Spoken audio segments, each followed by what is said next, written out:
morning, everyone. It's Wednesday, and it is raining again. And I don't know who sang that song. Maybe I'll flash it up here. I don't know. But that's a song. I think it's from the 70s. Yeah, I'm pretty sure. It's a melancholy song, like many of the songs were from the 70s. I mean, there's the melancholy, free love kind of time the 60s and 70s were. So, anyhow. Got Coffee Family's coffee from Columbia. The biggest regret. I have a total regret. I have a regret. I should have brought back coffee from that coffee farm in Columbia while we were there, because they had it for sale. Instead, we bought tea, which was the processed coffee leaves. Because coffee is a berry, you take all the mucilage and the peel off. That's what they processed into the tea. That's that stuff. They dried it, ground it up, and then it was a tea. And it's not bad. Not bad either. It's not bad. When we sampled it at the farm, they had made it properly, and it was tasty. Tasty AF, as they say these days. And I regret not buying coffee. The coffee would have been great. I'm pretty sure that this is probably a wonderful approximation. The Coffee Family's coffee, which they're on Instagram, and I'll link their Instagram below. They do pastries that are delicious, and then they do this coffee that's absolutely fantastic. It is just coffee. It is not flavored or tampered with in any way. It is, I believe it is a naturally processed coffee, the gentleman said.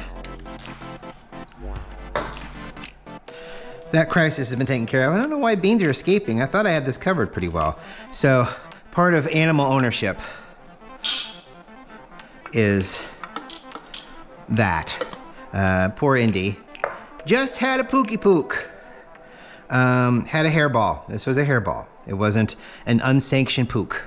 So, not that I would ever like count stuff like that. That seems silly, you know. If he throws up, he throws up. There's not much you can do about it. But clean it up. So, cleaned up. We're fine. Everything's great. The other part of animal ownership is finding it before Lady does. Because, I mean, you see dogs, you know, dogs will eat their own vomit. You know, they'll eat poop of other animals, you know. And Lady will eat, she won't eat the poop of other animals, but she will eat his throw up. I mean, it's not like they know what it is. You know what I mean? It's not like they're aware of, you know, oh, look, food. You know, it's not like, I just watched that come out of that cat's mouth. I shouldn't eat that. That's not the thought process. The thought process is, ooh, convenient food. And it's almost pre-chewed. You know, I mean, and that's it. You know, there's no, oh my God, my brother just threw that up. That's not a concept. You know, that's putting human traits on an animal. Ooh, food, yum, done. Mission accomplished. I mean, that's kind of it. You know, there's no funny little dialogue in their head, you know, really. It's just an instinct. Food, boom. So, and she does that with his kitty throw up. Owning animals is hilarious. It is a funny endeavor. And, you know, if you've got the temperament and the money and the space, I recommend having a cat. I recommend having a dog if you've got the space too. Dogs are cool. Like I said, I don't know if I brought it up when we were in, when we went to Florida. There's a part of Florida called the Villages. And the Villages has, I think, kind of a reputation, if I'm not mistaken, of a place that might have a lot of old people diseases. Sometimes there will be outbreaks of sexually transmitted diseases within the Villages. And because they're all old, it doesn't last very long. And new houses come on the market. There's two people that live in the Villages who are friends of my Aunt Tyra's. And they're very sweet two ladies who have a very interesting house. And I should have got a picture of their fireplace. The fake fireplace, I mean, a fireplace in Florida to begin with is weird. At least below like Gainesville, I think. I think it's a rare and odd occurrence that a house have a fireplace in it. They needed it one night because it got down to like 37 degrees, but that's after we left. But anyway, they have this weird fireplace. It's got like blue LEDs and then yellow and red LEDs that come up out of it. And it's like the entire length of underneath the TV. And their TV was huge. Whatever pension these folks got from whatever job they were doing served them well. They had a fridge that had a window in it. Pause for comedic effect. You know, I mean, it's just insane. The stuff that they had in this house. But rather than going back to Granddad's house and suffering through what is more than likely more than dust, probably mold and other things. I mean, mold should be bad enough. Dust should be bad enough, honestly. But mold in that house is probably not healthy for anyone of any age group. So they have an extra bedroom, and then the front love seat has a fold-out bed in it. So when we have to go back down, we don't have to worry about the house unless we're moving stuff out of it or getting it ready to be sold at whatever point that might be. So we won't have to live and sleep in that house. We have an open house down there that they're willing to help us out, which is absolutely wonderful, and will probably save our long-term health. Mom is stuffy. I talked to her this morning because we're still fussing and fighting over the T-Mobile bill for Granddad, and she can't leave it lie. She can't leave anything lie. You know, I got the bill now. What am I supposed to do? Because I'm like, well, I mean, what do you do with any other bill that you've ever canceled? You've got to call the number. You got to give them Granddad's number. You got to tell them who you are and let them know that there's nobody living at that address, and the address, the T-Mobile for it needs to be removed. If it hadn't worked for us while we were down there and Tyra couldn't use it for work because she was still kind of working while she was down there, we probably would have done it immediately. But as it stood, she kind of needed it until the last day, and I should have boxed the damn thing up and taken it that morning back to T-Mobile. I should have done that. That would have closed everything, I think. But now that we're several thousand miles away, it is just not something that we can do. So she's going to have to call T-Mobile and do it all over the phone, and nobody wants to do that. So, and she has a hard time hearing anyway, and I hope that this is not offensive to folks from other countries. It probably is, but she has an incredibly hard time hearing people on the phone at the best of times. If you have a very heavy accent from the land of your birth, it's twice as difficult for her to process what's going on. I've told her things several times, and she's had to come back to me and ask me again about the thing, the T-Mobile bill, for instance. But on the phone, it's going to be difficult for her to, and I probably should be taking care of it. If it fails this time and she can't get it done properly, I'll just have her mail me the bill and I will call and get it fixed. I should have done that. That's my phobia.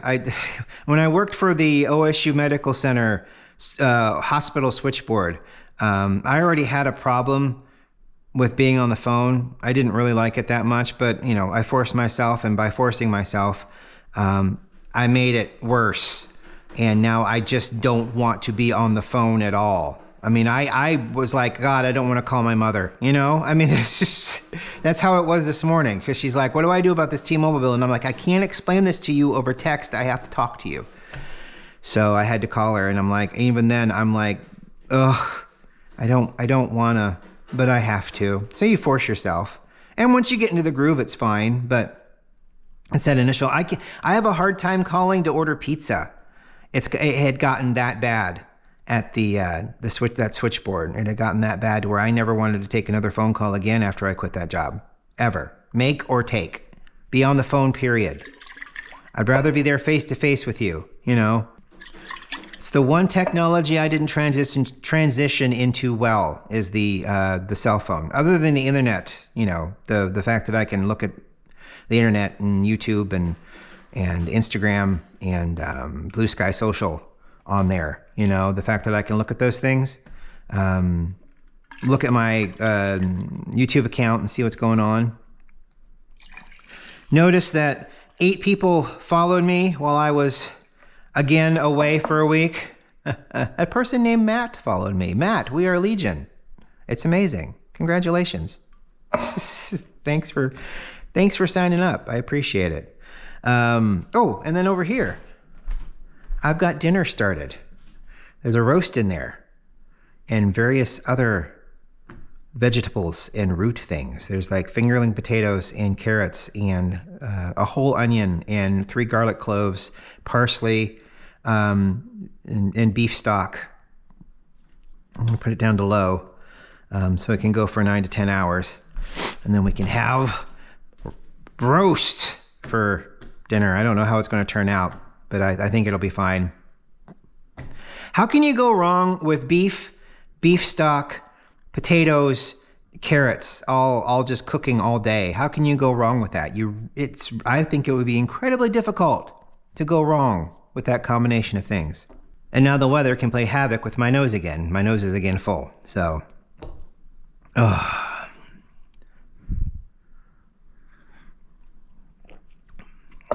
The coffee families are around the Central Ohio. So if you order something from them, when I ordered the 2 bags of coffee, they brought it directly to my front door.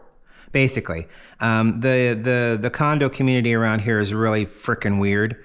So if you don't know where to look for the house signs, because at the beginning of each driveway, there's a driveway, the road, and a driveway, and then a house here, and then a house here and a house here. So you got 4 houses to 1 driveway. If you're not looking for the little sign out front of the driveway where the houses start, you're not going to know what our house number is.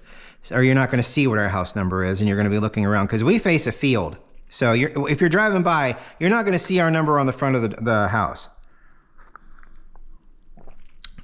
Oh gosh, that is so tasty. A good cup of coffee. Oh, goodness gracious. I don't really have much else to talk about tonight. There's a lady. Yes, she says hello to everyone. She wants to know how happy she is to see you. Anything else? Nope. She smells the beef, though, I think. She came up, when I started cooking that thing, it finally got up to a temperature, and she came up here and she started sniffing the air, and I'm like, yeah, that's the beef. You guys hate beef and fish. You only eat chicken. So I get it, but I don't get it. Yeah, it's raining outside. It is now an ugly shade of brown rather than a pretty shade of white that I came home to. The mud is not a good look unless you're driving a truck or a white 4-wheel drive SUV. I think mud looks great on the side of a white SUV, to be honest with you. Well, no, you know what? White looks really good with brown mud. But yeah, it was all snowy and beautiful when I got up here, and that lasted a total of 2 days, and then it started warming up, which is good. It needs to start warming up. I'm tired of cold. I experienced the warmth of Florida as a climate. I am left wanting for more of that warm climate. I need to plan a trip. My good friend of mine and I have been like, we should go on a trip, and we've said that for a couple of years. The last trip we went on was to the Cleveland Rock and Roll Hall of Fame, and as much fun as that might have been, it was we could do other things. I would love to go to Key West and do a 3-day weekend in Key West. Spend a day driving down there, start the 3-day weekend, spend another day driving back up, and then flying out. That would be a lot of fun. Old Key West is an amazing place to exist in a purple haze. I do want to go back there really bad. And I don't think Matt's going to go back. He doesn't really want to go back. He's never interested. I mean, you can't really swim there. There's one beach, but the water there, it's very rocky around Key West. They have 1 or 2 beaches down there, but you don't go for the beaches. You go for the food. You go for the atmosphere. You know, and you're in Key West. Of course, he doesn't like Jimmy Buffett like we do. So, I mean, Key West is as much as Mobile, Alabama is Jimmy Buffett, you know, so is Key West. You know, it's like Sammy Hagar and Mexico with tequila, agave, and that kind of stuff. You know, I mean, it's you know. Thank you for watching today. I really appreciate it. I'll link the Coffee Family's Instagram. Their coffee is great. This is the medium roast. It is beans. I think you can get it ground. I'm not sure, but I do know that if you get it with beans, it'll last a little bit longer. And there's a certain thrill grinding your own beans to make your own coffee. I haven't lost that thrill. I think it's still fascinating and fun. In 2 years of doing this, I'm still having a good time with it. We will talk to you tomorrow. Hopefully everything goes well with T-Mobile. I'm sure I'll hear about it. She's also got to find his birth certificate. He knows where he was born. I mean, he can tell us about the USS Forrestal. He served on the USS Forrestal for 4 years. He loaded aircraft onto the aircraft carrier. At the time, he said it was the largest aircraft carrier in the fleet, and that's where he was stationed for 4 years. And he was only in for 4 years. He did his 4 years and then he got out, which is probably to do with being drafted. I guess that was a draft. That was the time of the draft, wasn't it? Probably something like that. So yeah, he was on the Forrestal, and yeah. It's where I had chewing tobacco for the first time and threw up because of it.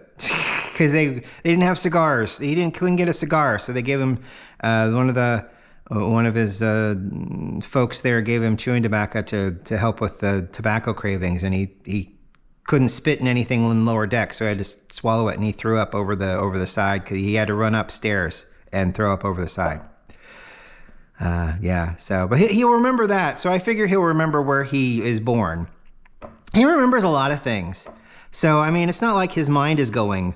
I mean, he's 91 years old, so his mind is going.